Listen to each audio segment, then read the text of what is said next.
Most people never truly change because they are never truly alone. They are constantly seen, constantly heard, constantly reacting to opinions, expectations, and noise. Their identity is reinforced every day by the same environment, same people, the same habits, and the same validation loops. They say they want transformation, but they remain visible, available, and emotionally exposed.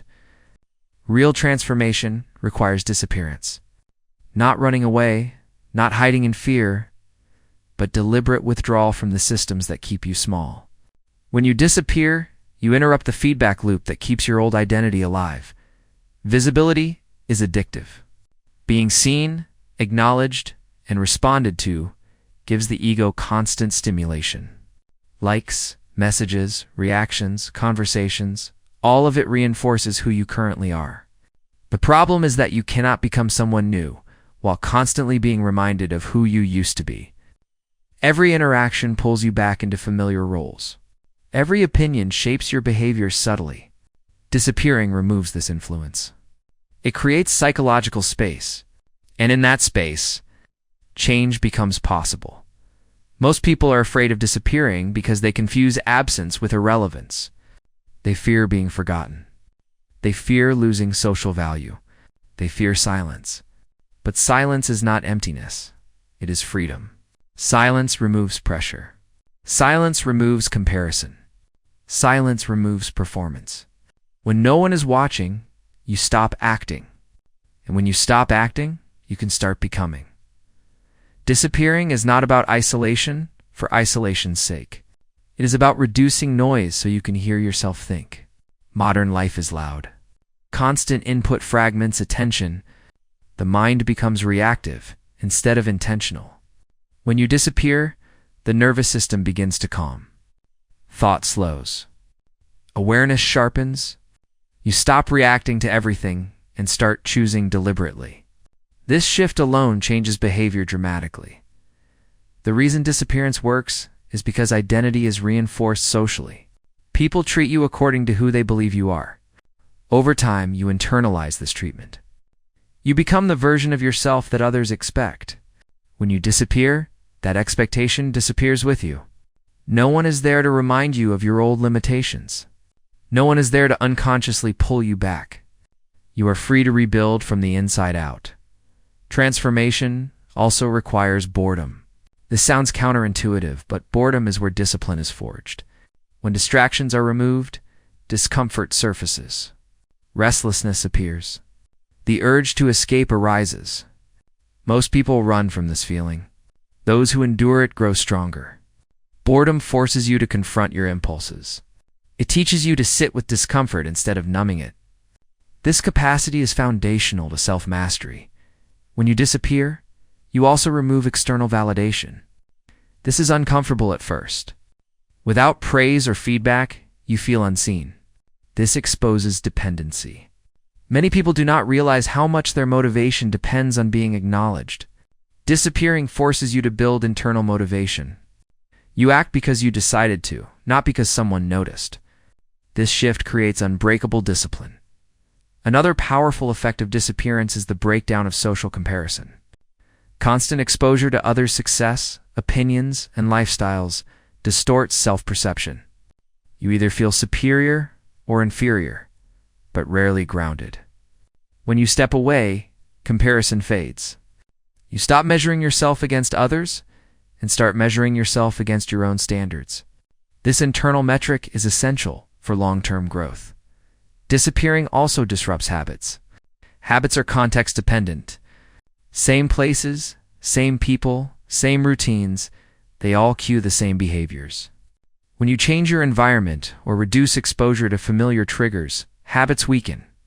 This creates an opening for new behaviors to form. Transformation accelerates when old cues are removed. Another overlooked benefit of disappearing is emotional reset. Constant interaction keeps emotions activated. Conversations, conflicts, expectations, and obligations drain emotional energy.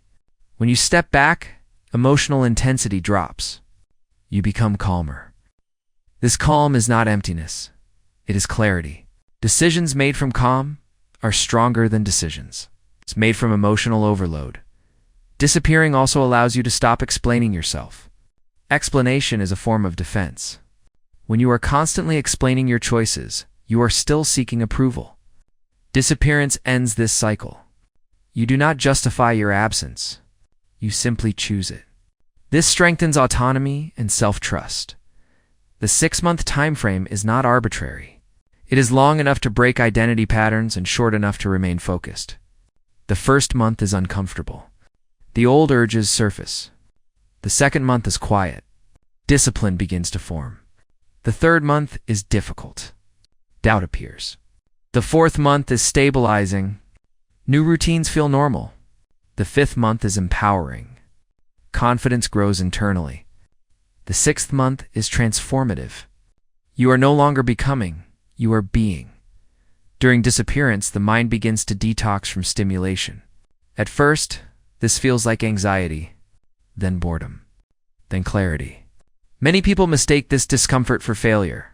In reality, it is withdrawal.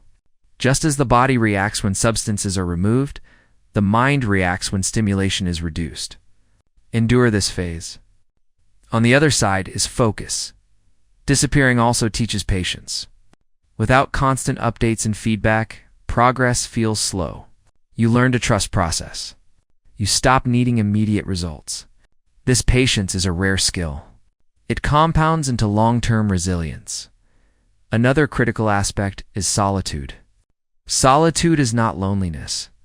Loneliness is wanting connection and lacking it. Solitude is choosing distance to strengthen yourself.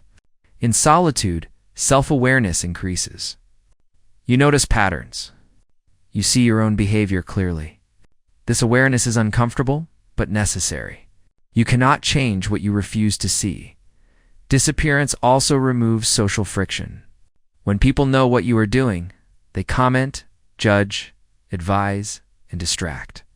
When no one knows, you work freely. Energy that would have been spent responding is redirected into execution. Progress accelerates. The mind also becomes sharper in silence. Without constant interruption, concentration deepens. You can think longer, plan better, and execute more precisely. This depth of focus is rare in a distracted world. It becomes a competitive advantage. Disappearing does not mean abandoning responsibility. It means prioritizing long-term transformation over short-term interaction. You still fulfill obligations. You simply stop living reactively. You choose fewer interactions, but those you choose are intentional. Another transformation that occurs is identity detachment. You stop clinging to labels. You stop seeing yourself as who you were. Identity becomes fluid. This flexibility allows growth. You are no longer trapped by your past behavior. Disappearing also forces honesty. Without distractions, excuses become obvious. You cannot blame others or circumstances as easily. Responsibility returns to you. This is uncomfortable, but empowering. Ownership is the foundation of change. As weeks pass, something subtle happens. You stop craving attention. Silence feels normal. Progress feels internal. Confidence grows quietly. You no longer need to announce your plans. You are too busy executing them. The goal of disappearing is not to impress people later. It is to transform yourself now. Recognition may come later, or it may not. That no longer matters. What matters is who you become in the absence of validation. When you finally return, if you choose to, the change is visible without explanation. Presence is different. Energy is different. Behavior is different. You do not need to announce transformation. People feel it. Disappearing works because it removes noise, pressure, and identity reinforcement. It creates the conditions where discipline, focus, and self-mastery can grow. It is not easy. It is not comfortable, but it is effective. Most people never disappear long enough to change. They remain available. They remain distracted. They remain the same. Those who disappear deliberately come back different. Not louder, not desperate, but grounded. And once you experience this level of internal change, you understand why disappearance is not escape. it is strategy. Transformation does not begin with adding something new. It begins with removing what no longer serves you. Most people try to change while dragging the weight of their old life behind them. Old conversations, old habits, old expectations, old identities.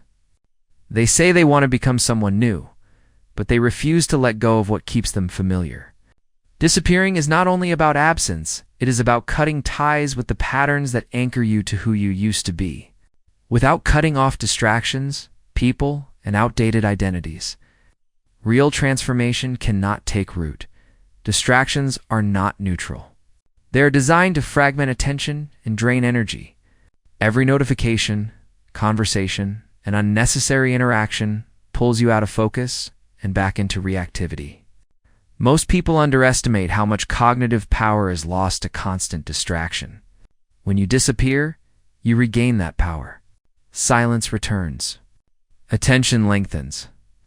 The mind stops jumping and starts settling. This settling is where discipline forms.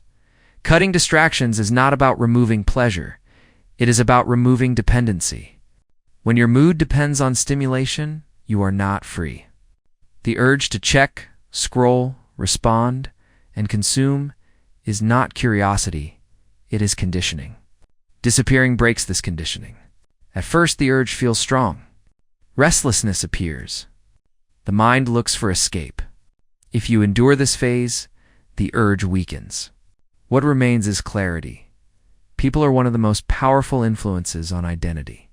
You become a reflection of the environment you tolerate. Conversations shape beliefs. Expectations shape behavior.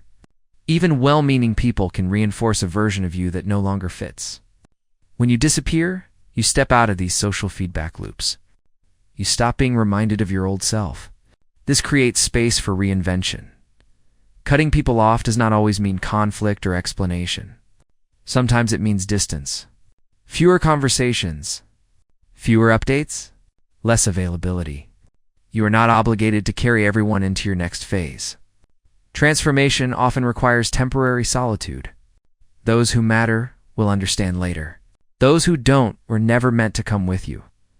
Old identities are the hardest to let go of. Identity is comfortable, even when it is limiting. Being the funny one, the struggling one, the reliable one, or the average one feels safe because it is known. Disappearing challenges identity because it removes reinforcement. Without external reminders, identity becomes unstable, and that instability is necessary for change. Most people fear identity loss more than stagnation. They cling to labels because they fear emptiness. But emptiness is not the enemy. Emptiness is potential. When identity dissolves, you are free to rebuild intentionally.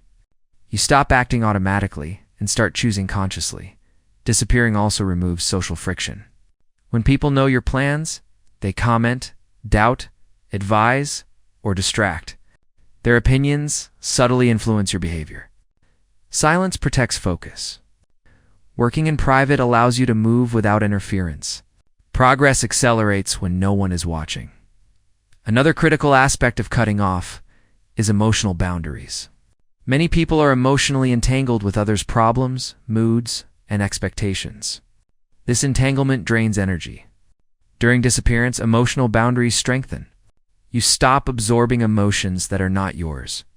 This creates internal stability. Cutting distractions also reveals truth. Without noise, excuses become obvious. You see where time is wasted. You see which habits are destructive. This clarity can be uncomfortable. Many people return to distraction to avoid this discomfort. Those who endure it gain self-awareness. Old routines must also be dismantled. Routines are efficient, but they can also trap you. Same wake-up time, same paths, same behaviors, all reinforce identity. Disappearing allows you to redesign routines deliberately. New routines create new behavior. New behavior creates new identity. Cutting off does not mean isolation forever. It is a phase, a strategic withdrawal, a controlled burn. You remove what is unnecessary so what is essential can grow. Just as pruning strengthens a tree, Removal strengthens focus. Another important shift during this phase is learning to be unavailable. Availability creates obligation. Obligation creates resentment. Resentment drains energy. During disappearance, availability becomes selective. You choose when and how you engage. This autonomy restores power. Disappearing also forces you to confront loneliness. This is unavoidable. When social input decreases, the absence is felt. Loneliness is not weakness. It is a signal that you are no longer numbing yourself with interaction. If you sit with it, loneliness transforms into independence. You learn to be sufficient without constant connection. Cutting people off also exposes dependency patterns. You notice who you relied on for validation, distraction, or identity reinforcement. Awareness breaks dependency. Independence emerges. Another key aspect is removing digital noise. Social platforms, constant messaging, and endless content keep the mind reactive. Reducing digital exposure creates mental quiet. Focus deepens. Thought becomes linear instead of fragmented. Old beliefs must also be challenged. Beliefs are often inherited from environment. When environment changes, beliefs weaken. Disappearing allows belief examination. You question assumptions. You replace limitations with deliberate standards. This phase is uncomfortable by design. Comfort maintains the old self. Discomfort signals change. Those who retreat from discomfort remain unchanged. Those who endure it evolve. Disappearing also teaches restraint. You resist the urge to announce progress. You resist the urge to seek feedback. You learn to build quietly. This restraint strengthens discipline. As weeks pass, a shift occurs. You stop missing the noise. You stop craving validation. Silence feels normal. Focus feels natural. You are no longer fighting distraction, you have outgrown it. Cutting off also simplifies life. Fewer inputs. Fewer opinions. Fewer obligations. Simplicity restores clarity. Clarity accelerates growth. By the end of this phase, the old version of you feels distant. Not dramatic. Not painful. Just irrelevant. This is how real change feels. Quiet, internal, undeniable. You are no longer trying to change. You are changing. You are no longer explaining. You are executing. Disappearance strips life down to essentials. And in those essentials, power is rebuilt. Discipline built in silence is different from discipline built in public. When no one is watching, applauding, or expecting updates, there is no external pressure to perform. There is only your word to yourself, and that is where real discipline is forged. Most people rely on accountability that comes from visibility.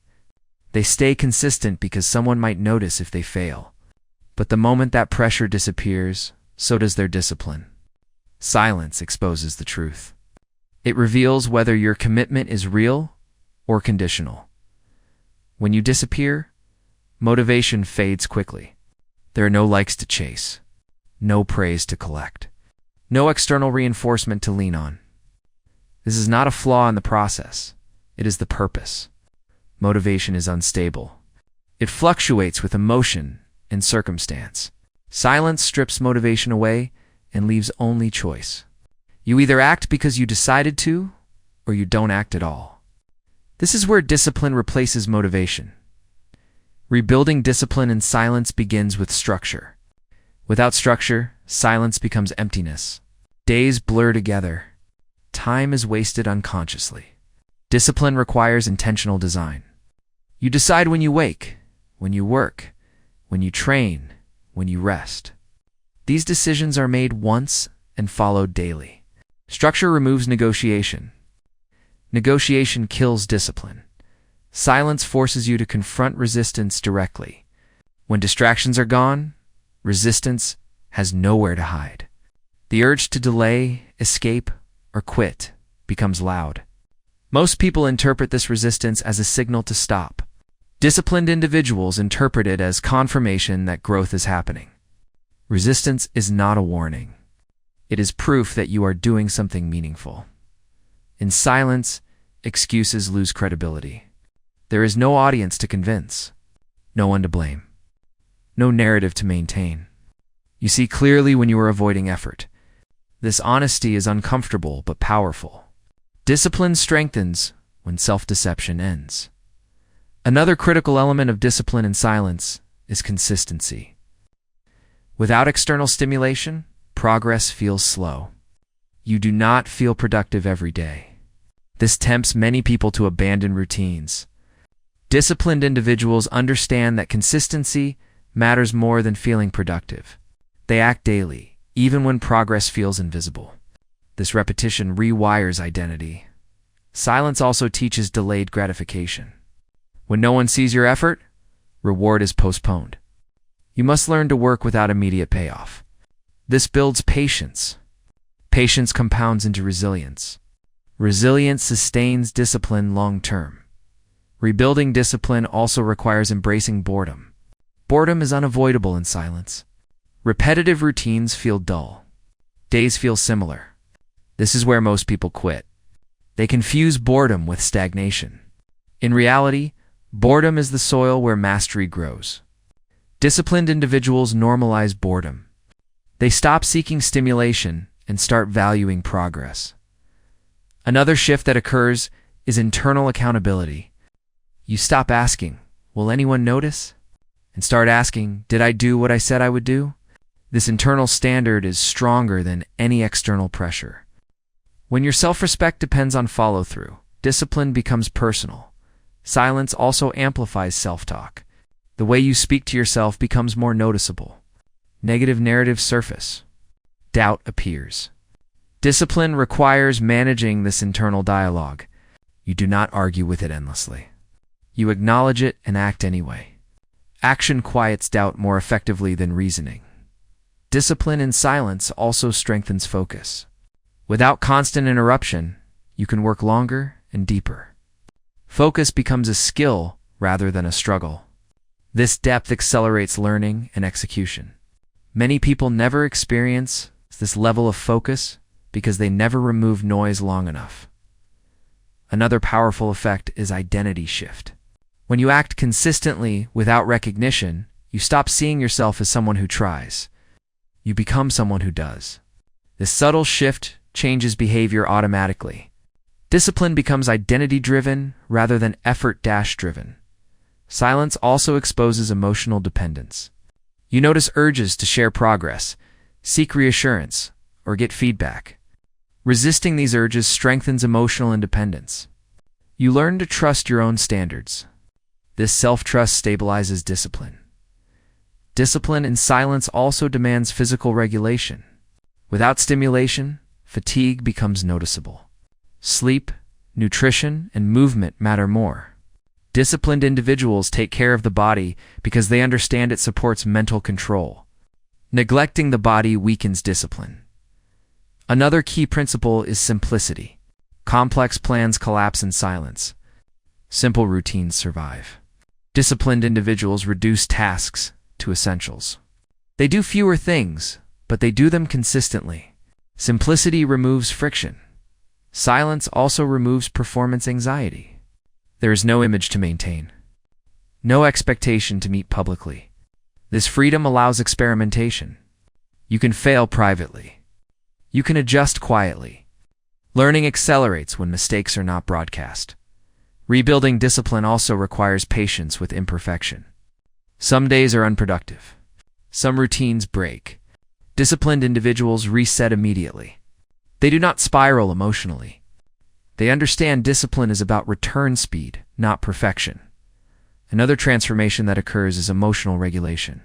Without external stimulation, emotions settle. You become calmer. This calm improves discipline because emotional volatility often causes inconsistency. Stable emotions support stable behavior.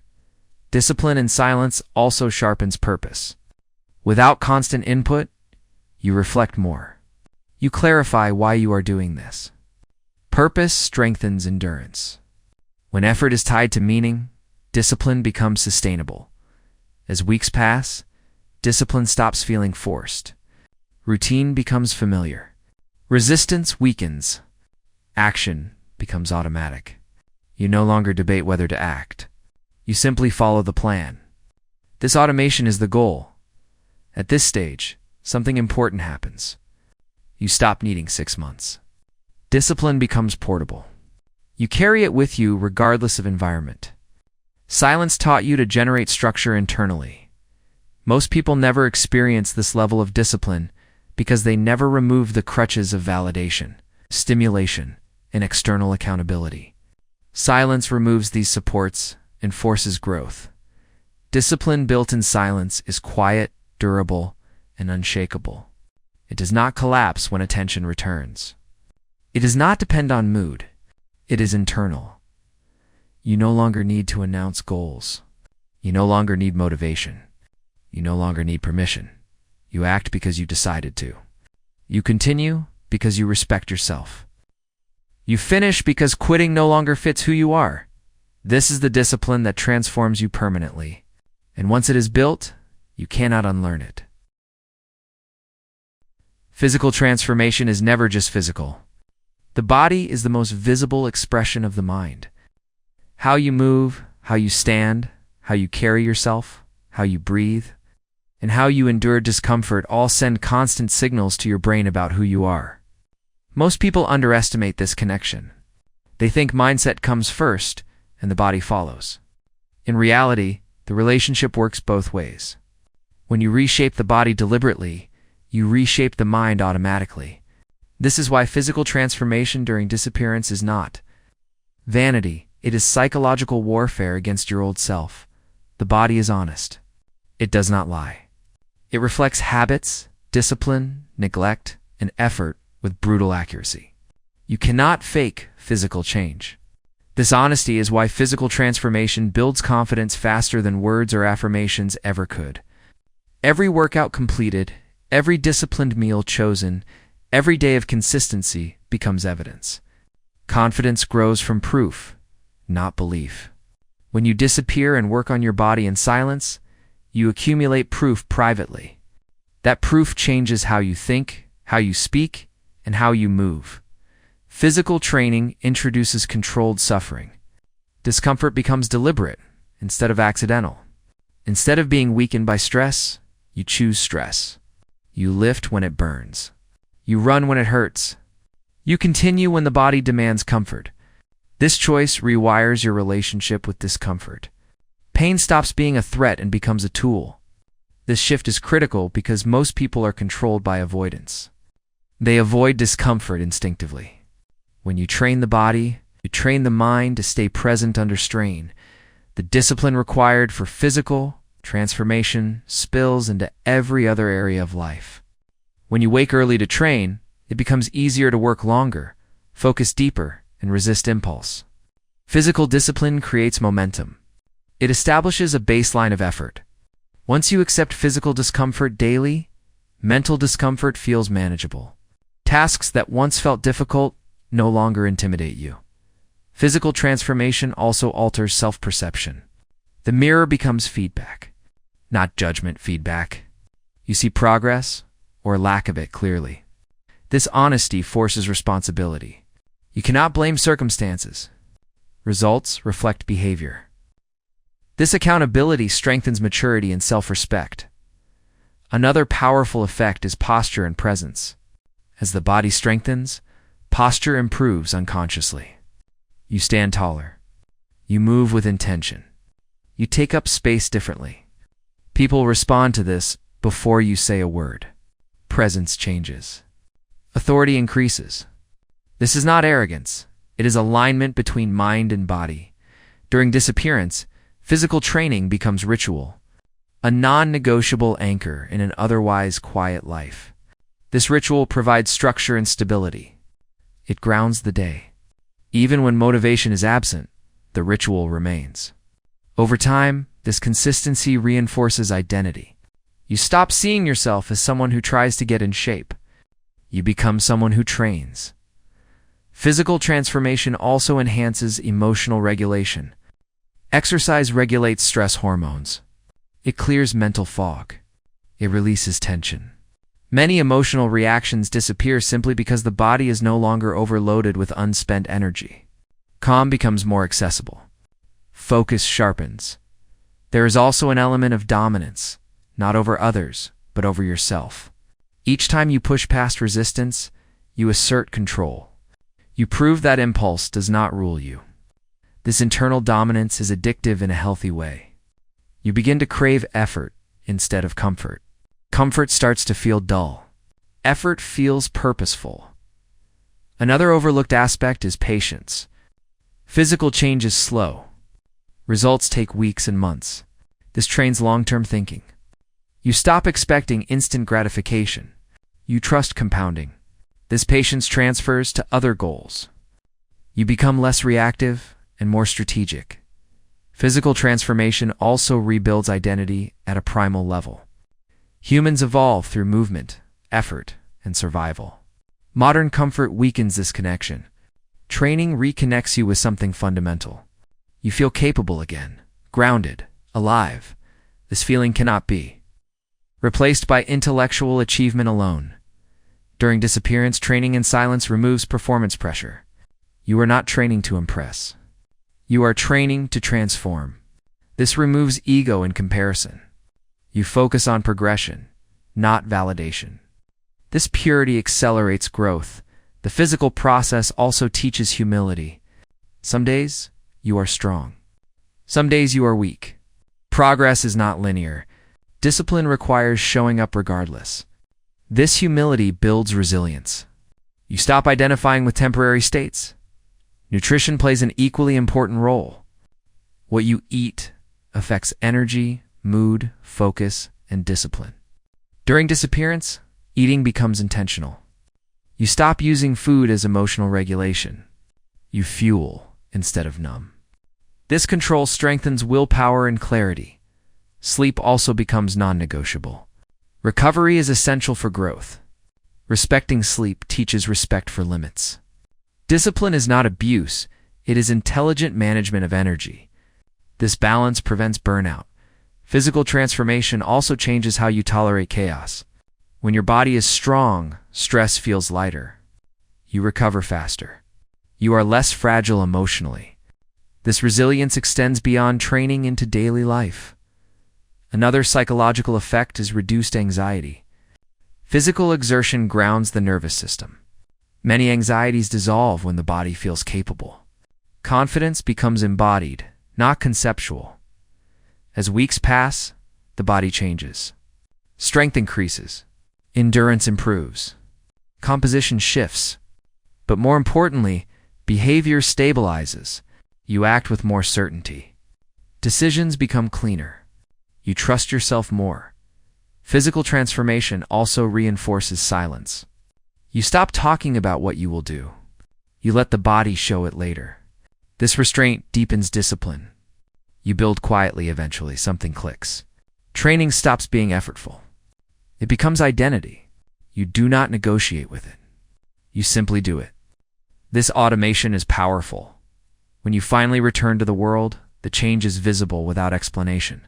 People notice posture, energy, presence. You do not need to announce transformation. The body speaks for you. Physical transformation during disappearance is not about aesthetics. It is about rebuilding self-respect, discipline, and authority from the ground up. It is about turning the body into an ally instead of a liability. You move differently. You think differently. You endure differently. This is why physical transformation is psychological warfare. It attacks weakness at its root. And once the body changes, the old mind has nowhere to hide. Real transformation does not happen when you add new habits on top of old thinking. It happens when the old version of you is dismantled at the root. Mental reprogramming is not self-improvement. It is identity replacement. You are not polishing who you were. You are dismantling what no longer works and rebuilding from zero. This is the most uncomfortable phase of disappearance because it requires you to confront the thoughts, beliefs, excuses, and narratives that shaped your former life. You cannot become unrecognizable while protecting the mindset that made you recognizable in the first place. The old version of you lives in patterns. Automatic thoughts, predictable reactions, familiar excuses. Mental reprogramming begins by identifying these patterns without judgment. You start noticing how you speak to yourself, how quickly you justify delay, how often you lower standards internally before lowering them externally. Awareness exposes repetition. Repetition reveals identity. Once identity is visible, it can be challenged. Most people believe their thoughts are facts. They are not. Thoughts are conditioned responses shaped by environment, experience, and repetition. If you grew up around limitation, your thoughts reflect limitation. If you failed repeatedly, your thoughts anticipate failure. Mental reprogramming requires breaking the assumption that thoughts deserve obedience. You observe them instead of following them. This single shift weakens the authority of the old mind. The old version of you survives on emotional reasoning. I don't feel like it. It's not the right time. I'll start tomorrow. These thoughts feel logical because they are familiar. Mental reprogramming replaces emotional reasoning with principle-based action. You act based on decision, not feeling. At first, this creates internal conflict. The old mind resists. This resistance is proof that reprogramming is working. Killing the old version of you does not mean self-hatred. It means self-honesty. You stop protecting narratives that excuse stagnation. You stop romanticizing struggle without change. You stop defending habits that weaken you. This honesty can feel harsh, but it is necessary. Compassion without standards preserves weakness. Discipline with awareness creates growth. Another critical aspect of mental reprogramming is language. The way you speak to yourself shapes perception. Words create emotional response. When internal language is vague or negative, behavior follows. Reprogramming requires deliberate language. You remove victim language. You remove exaggeration. You remove emotional dramatization. You replace it with clear, directive self-talk. Calm, firm instructional language stabilizes behavior. The old mind seeks comfort. The new mind seeks progress. This difference defines every decision. When discomfort appears, the old mind interprets it as danger. The new mind interprets it as information. Mental reprogramming trains you to associate discomfort with growth instead of threat. This association changes how you experience effort. Another powerful shift is eliminating mental negotiation. The old version of you negotiates constantly. Just this once. I deserve a break. I'll make it up later. Negotiation drains discipline. Reprogramming replaces negotiation with rules. Rules remove choice. When rules exist, behavior follows automatically. This structure protects progress when motivation fades. Mental reprogramming also requires confronting fear directly. Fear of failure. Fear of judgment. Fear of discomfort. Fear of change. These fears operate quietly beneath behavior. Disappearance creates space to face them. You stop running. You allow fear to surface without reacting. When fear is observed instead of obeyed, it weakens. Another aspect is responsibility. The old mind externalizes blame. Circumstances, people, timing, and luck become excuses. The new mind internalizes responsibility. This does not mean self-blame. It means ownership. Ownership restores control. When you accept responsibility, options expand. Mental reprogramming thrives on ownership. You also begin dismantling limiting beliefs. Beliefs about ability, worth, and possibility. These beliefs were learned, not chosen. Disappearance allows you to question them. You ask, is this belief useful? If not, it is replaced. Replacement happens through action. Each disciplined action contradicts old belief. Evidence accumulates. Belief shifts naturally. Mental reprogramming also involves redefining identity. Instead of asking who you are, you decide who you will become. Identity becomes intentional rather than inherited. You align behavior with this identity daily. Identity is reinforced through repetition, not affirmation. Another critical component is emotional regulation. The old mind reacts emotionally. The new mind responds deliberately. You practice pausing. You practice restraint. Over time, emotional intensity decreases. Calm becomes default. This emotional stability supports discipline and clarity. You also stop rehearsing failure mentally. The old mind imagines worst-case scenarios constantly. This rehearsal creates anxiety and avoidance. Mental reprogramming interrupts these loops. You redirect attention to present action. Action grounds the mind. Another key shift is eliminating fantasy thinking.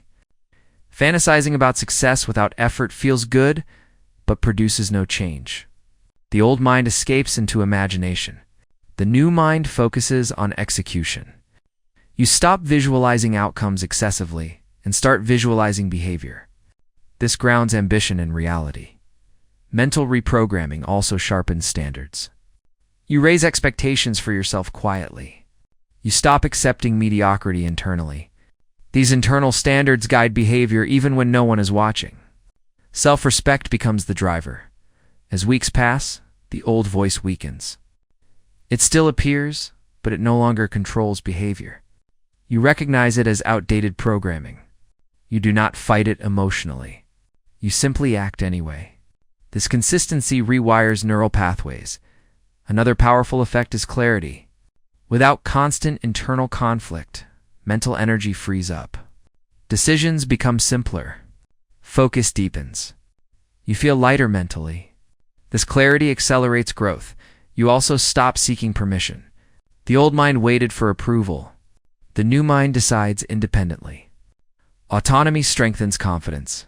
Confidence stabilizes behavior. Mental reprogramming also changes how you view time. You stop rushing emotionally. You stop panicking about progress. You trust process. Patience becomes strength. Eventually, a moment arrives when you realize the old version of you feels distant. Not painful, not dramatic, just irrelevant. The thoughts that once controlled you feel weak. The behaviors that once trapped you feel optional. This is death of the old self. Quiet, internal, irreversible. You are no longer fighting yourself. You are aligned. You are no longer forcing discipline. You are embodying it. You are no longer trying to change. You have changed. This is the core of becoming unrecognizable. Not appearance, not performance, but identity, and once identity shifts, everything else follows. While most people chase attention, the most powerful transformations happen in obscurity. Visibility creates pressure to perform. Invisibility creates freedom to build. When you disappear, you step out of the attention economy and into the leverage economy. Attention fades. Skills compound. Power is built quietly, not loudly. This phase is where your transformation stops being internal and starts becoming undeniable. Not because you announce it, but because it produces results. Power is rarely about raw effort. It is about leverage. Leverage means that one unit of effort produces disproportionate results. Skills create leverage. Knowledge creates leverage. Competence creates leverage. While invisible, you have the rare opportunity to focus deeply on acquiring skills without distraction, comparison, or validation. This focus is almost impossible when you are constantly visible. Silence is not just peaceful, it is efficient. Most people waste years dabbling. They start many things and master nothing. They mistake movement for progress. Disappearance eliminates this illusion. With fewer inputs and obligations, you can choose one or two skills that matter and pursue them relentlessly. Depth replaces breadth. Mastery replaces novelty. This depth is where confidence becomes real. Building skills in silence changes your relationship with learning. You are no longer learning to impress. You are learning to dominate a craft. There is no rush to show progress. No pressure to appear competent early. You are free to be bad privately. This freedom accelerates improvement. Learning speeds up when ego steps aside. Another powerful effect of invisibility is reduced comparison. When you constantly see others progress, your own feels slow. Doubt creeps in. You second-guess direction. In silence, comparison fades. You measure progress against yesterday, not against someone else's highlight reel. This internal metric stabilizes motivation. Skill building also strengthens discipline. Learning is uncomfortable. Confusion appears. Progress feels uneven. The urge to quit arises. Staying with the process trains endurance. This endurance transfers to other areas of life. You become harder to discourage. Power also comes from competence stacking. One skill makes you useful. Multiple complementary skills make you dangerous. During disappearance, you can stack skills intentionally. Technical skill combined with communication, physical discipline combined with mental clarity, knowledge combined with execution. This combination multiplies leverage. Another advantage of building in silence is strategic patience. You stop seeking quick wins. You focus on long-term capability. This patience separates amateurs from professionals. Professionals train when no one is watching. Amateurs perform when someone is watching. Invisibility also allows you to fail without consequence. Failure is a powerful teacher, but public failure is often avoided. In private, you can experiment aggressively. You can test ideas, refine systems, and make mistakes without damage to reputation. This freedom accelerates innovation. Building power also requires controlling information intake. While invisible, you reduce consumption and increase production. Instead of endlessly consuming content, you create output. You practice. You build. This shift transforms you from spectator to creator. Creation builds confidence faster than consumption ever will. Another critical element is mental leverage. Knowledge changes perception. When you understand systems, how money works, how influence works, how bodies adapt, how minds react, you stop being confused by surface-level events. Confusion weakens people. Understanding empowers them. During disappearance, you deepen understanding quietly. Skill building also reinforces identity. Each hour invested reinforces the belief that you are capable of learning and improving. This belief is not motivational, it is experiential. You know you can adapt because you have done it repeatedly.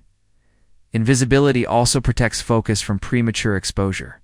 When people know what you are working on, they comment, judge, or distract. Silence protects fragile, early-stage effort. Ideas grow stronger when shielded from noise. This protection is strategic, not secretive. Power also comes from self-sufficiency. Skills reduce dependence. When you can solve problems yourself, confidence increases. Dependence weakens autonomy. Autonomy strengthens presence. Disappearance is the perfect time to increase self-reliance. Another overlooked benefit is humility. When you build quietly, ego shrinks. You are not performing competence, you are developing it. This humility keeps you learning longer. Arrogance halts growth. Silence prevents premature arrogance. Skill acquisition also improves emotional control. When you are deeply engaged in learning, emotional noise fades. Focus replaces rumination. Progress replaces anxiety. Many emotional struggles dissolve when attention is directed productively. Building leverage also changes how you view time. You stop wasting it on low-impact activities. You become selective. Time becomes an asset rather than something to kill. This respect for time shapes behavior permanently. As months pass, something shifts. You feel capable in new ways.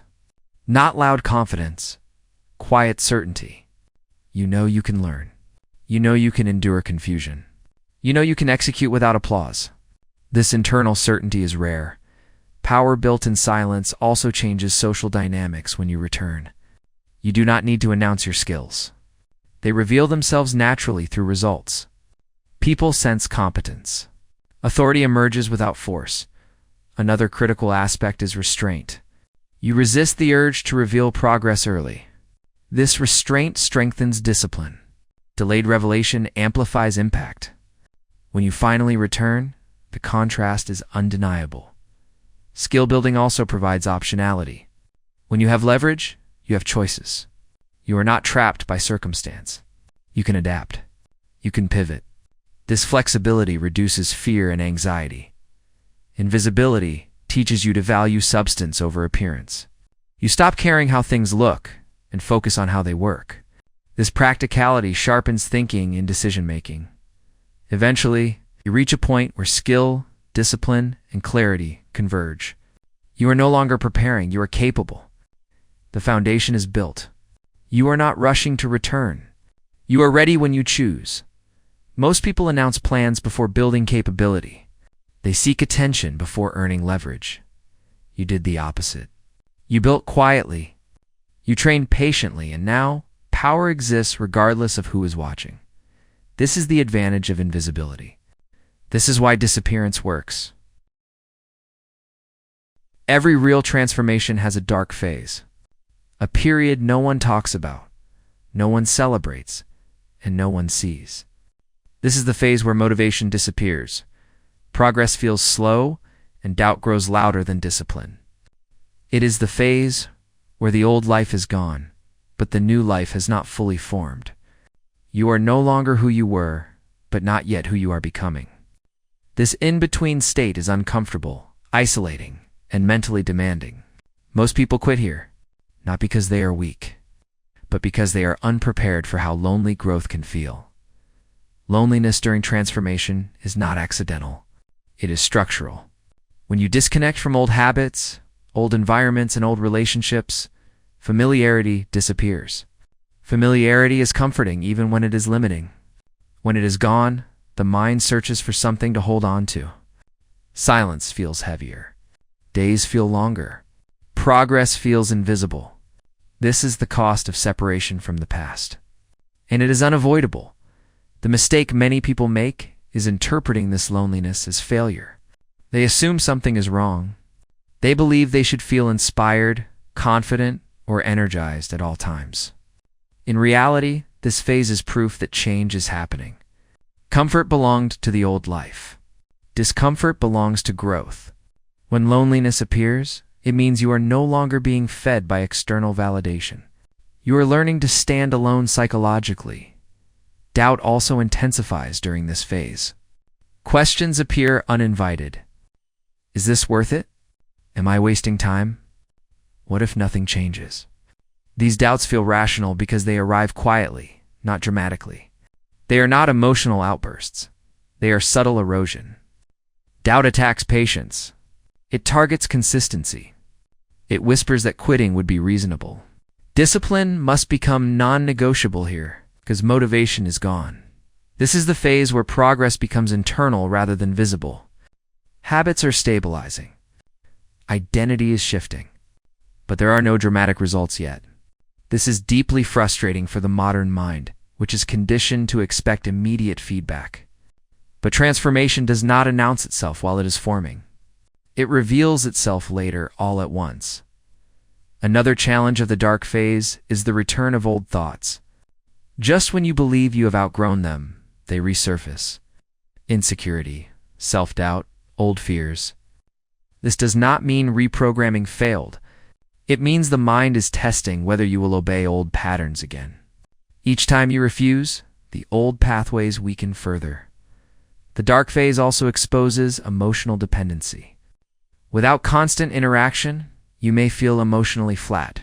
This flatness is not emptiness. It is detox. The nervous system is recalibrating after years of stimulation. At first, calm feels dull. Over time, it becomes grounding. But before it does, the mind may crave drama, distraction, or contact. Enduring this craving strengthens emotional independence. Many people abandon transformation here because no one is watching. Effort feels unrewarded. Silence feels pointless. This is where character is revealed. Those who continue without applause develop a level of self-respect that cannot be taken away. They know they did not quit when no one cared. The dark phase also teaches patience at a deeper level. Not patience with outcomes, but patience with self. You learn to allow uncertainty without panicking. You stop demanding reassurance. You trust the process because you chose it, not because it feels good. Another challenge is the temptation to return prematurely. To re-enter social life, seek validation, announce progress, or test whether anyone notices. This temptation is understandable. Returning feels easier than enduring isolation. But returning to early weakens the transformation. The foundation is still forming. The structure is not complete. Discipline here means staying invisible even when you feel unseen. Doubt also takes the form of comparison. You may wonder what others are doing. You may feel left behind. This comparison is illusion. You are building depth while others remain visible but unchanged. Depth always feels slower than surface movement, but depth lasts. The dark phase also sharpens focus. With fewer distractions, attention turns inward. You become more aware of habits, thoughts, and reactions. This awareness can feel uncomfortable. You see flaws clearly, but clarity is the first step to refinement. Loneliness also reveals emotional resilience. You learn to self-regulate without external comfort. You learn to calm yourself, encourage yourself, hold yourself accountable. These skills are rarely developed in comfort. They emerge under pressure. Another reality of this phase is emotional neutrality. You may not feel particularly happy or sad, just steady. This neutrality is unfamiliar to people accustomed to emotional highs and lows. But neutrality is power. From neutrality, decisions are clear. Behavior is stable. Progress is consistent. The dark phase also removes fantasy. Early in transformation, imagination fuels excitement. Later, reality demands work. When fantasy fades, commitment is tested. This is where many people realize they were more attached to the idea of change than the discipline of it. Those who stay prove their seriousness. This phase also builds mental toughness. You act despite boredom. You continue despite doubt. You persist without reassurance. This toughness becomes part of your identity. Later challenges feel lighter because you have endured heavier silence. You also learn that confidence does not always feel confident. Sometimes it feels like calm persistence. Sometimes it feels like quiet endurance. Confidence built here is not loud, it is grounded. As weeks pass, something subtle changes. Doubt loses intensity. Loneliness softens. Routine feels normal. You are no longer fighting the process. You are living it. This is the turning point. Growth becomes sustainable. Most people never reach this point because they escape when it gets uncomfortable. They return to noise. They return to validation. They return to who they were. Those who endure cross a psychological threshold. They become different internally before anything changes externally. The dark phase does not last forever, but its effects do. The self-trust built here is permanent. You know you can endure discomfort without collapsing. You know you can act without encouragement. You know you can continue when it feels pointless.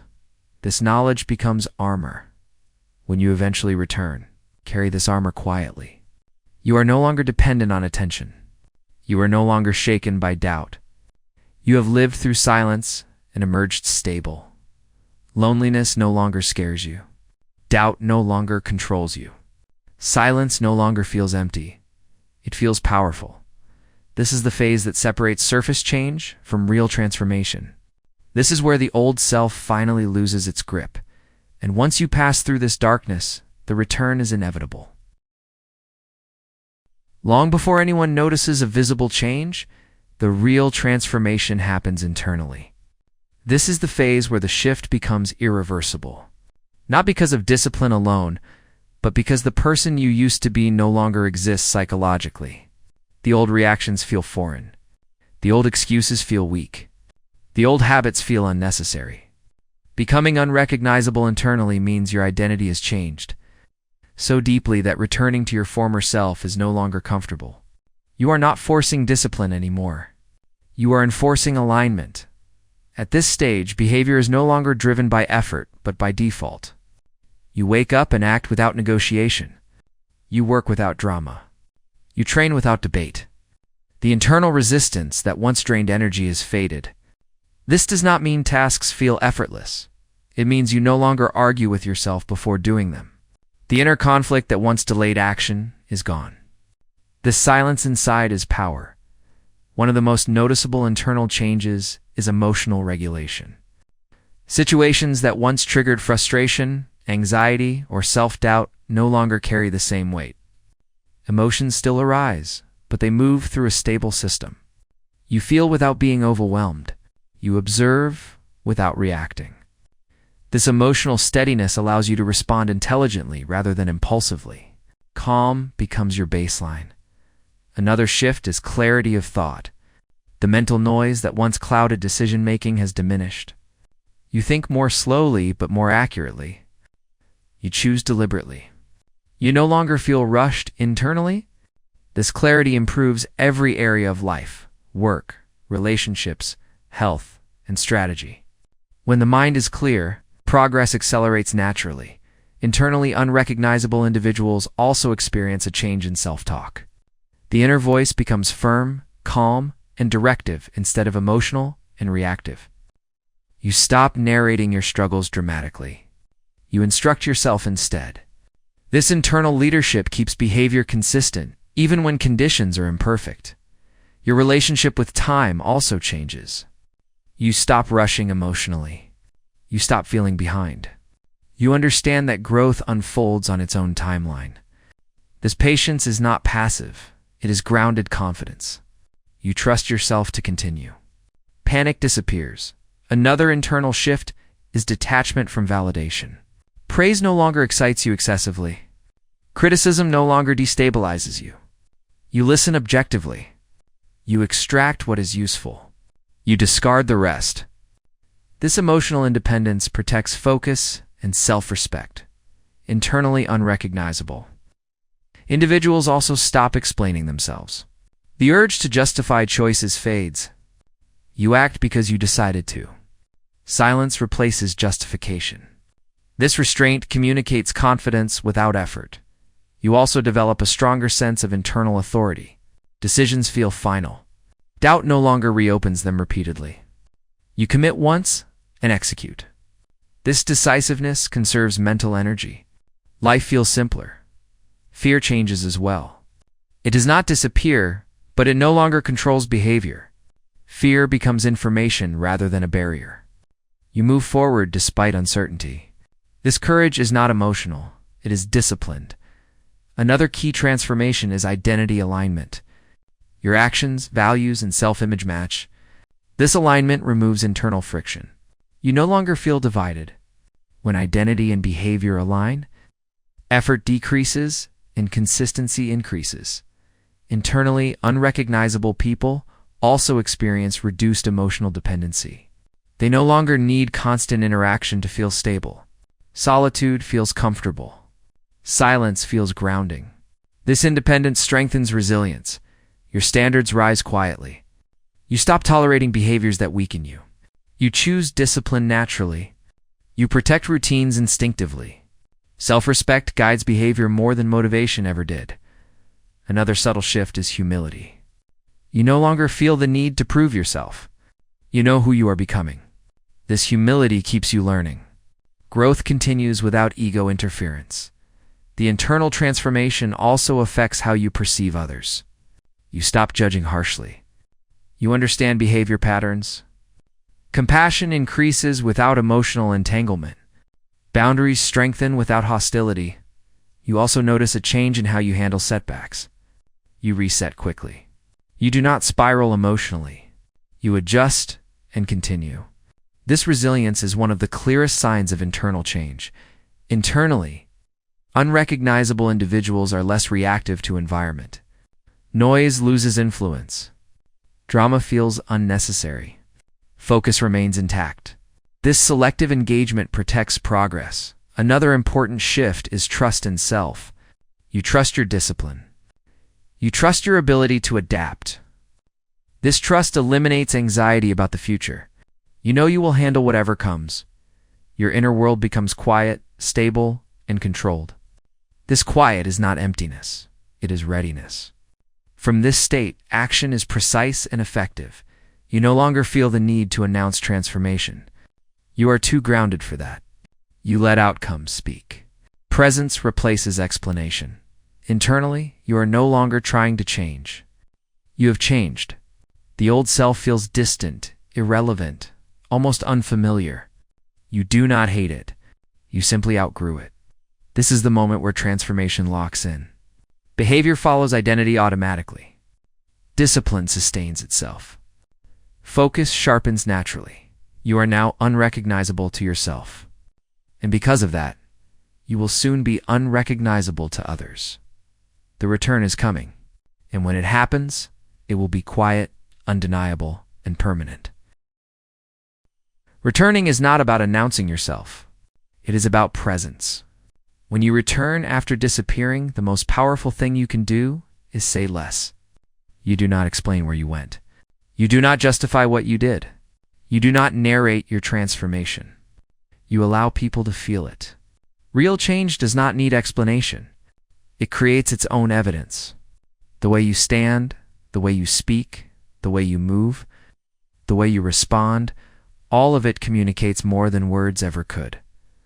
Most people imagine the return as dramatic. They fantasize about shock, praise, and recognition. But the most effective return is quiet, calm, controlled. You walk back into the world without urgency, without hunger for validation, without needing to be seen. This restraint signals strength. People notice when someone no longer seeks attention. Silence carries authority when it is backed by substance. When you return, you will notice something immediately. The world did not change. People are largely the same. Conversations sound familiar. Complaints repeat. Distractions remain. This contrast is important. It shows you how far you've moved internally. You are no longer pulled into the same cycles. You observe more than you participate. You choose engagement deliberately. This selective presence protects what you built. The biggest mistake people make upon returning is overexposure. They re-enter too fast. They make themselves too available. They seek confirmation that the transformation worked. This weakens the shift. Returning does not mean reattaching emotionally. It means operating from your new center while staying selective about access. You do not owe the old world full access to the new version of you. Power during the return comes from consistency, not performance. You continue your routines. You protect your habits. You maintain discipline quietly. The return is not the end of the process. It is the test of whether the change is real. Anyone can transform in isolation. Mastery is maintaining that. Transformation in the presence of noise. You will also notice that some people react differently to you. Some become curious. Some become uncomfortable. Some become dismissive. Some become silent. This is not coincidence. Your presence has shifted the dynamic. When someone changes deeply, it disrupts familiar roles. Not everyone welcomes that disruption. Emotional control during the return is essential. You do not react. You do not explain. You let reactions reveal information. Returning also requires boundaries. People will try to pull you back into old patterns, old jokes, old habits, old expectations. You must enforce boundaries calmly, not aggressively, not defensively. Calm refusal is powerful. You simply do not participate in what no longer fits. This quiet enforcement teaches others how to treat you. Another important aspect of the return is restraint in speech. You speak less, but more deliberately. You do not overshare. You do not complain. You do not narrate internal struggle. This restraint creates depth. People lean in when someone speaks rarely but clearly. Words gain weight. Your emotional responses during the return matter more than anything else. Situations that once triggered you will appear again. This is intentional. Life tests change. When you respond calmly instead of reactively, the transformation solidifies. Each regulated response reinforces identity. Emotional control becomes visible through behavior, not declaration. Returning also requires patience. Recognition may not come immediately. Some people may not notice at all. This is where true independence is proven. You did not disappear to be applauded. You disappeared to rebuild yourself. Validation becomes irrelevant. Results matter more than reaction. Power during the return is subtle. It shows up in how you handle pressure, how you respond to disrespect, how you manage silence. Calm under pressure stands out. People sense it immediately. Authority emerges without force. Another important shift is how you relate to ambition. You are no longer desperate to prove anything. You move steadily. You execute consistently. Ambition becomes disciplined rather than frantic. This steadiness compounds results. You will also notice that you attract different conversations, different energy, different opportunities. This is not luck. People respond to stability, clarity, and self-control. Your internal change alters external interactions naturally. Returning also reveals something critical. Many people never left. They talk about change but remain in the same cycles. This realization can feel isolating. Do not let it harden you. Maintain compassion without lowering standards. You are not responsible for dragging others forward. Another challenge during the return is temptation to relax discipline. Comfort returns. Familiarity creeps in. This is where many regress. Discipline must remain internal, not situational. You do not abandon structure because life feels easier. You keep it because it works. Your relationship with time also changes during the return. You become more protective of it. You do not waste it casually. You choose where to invest attention. This selectivity preserves momentum. Returning also strengthens identity. Each time you choose discipline in a familiar environment, you confirm that change is real. You are no longer relying on isolation to stay strong. You are strong within interaction. Another powerful effect of the return is internal calm. You no longer feel rushed. You are not chasing anything. You move deliberately. This calm presence is rare. It commands respect without demand. People may ask what changed. You do not need to explain. A simple response is enough, or no response at all. Explanation is unnecessary when behavior speaks. Returning also requires humility. You do not assume superiority.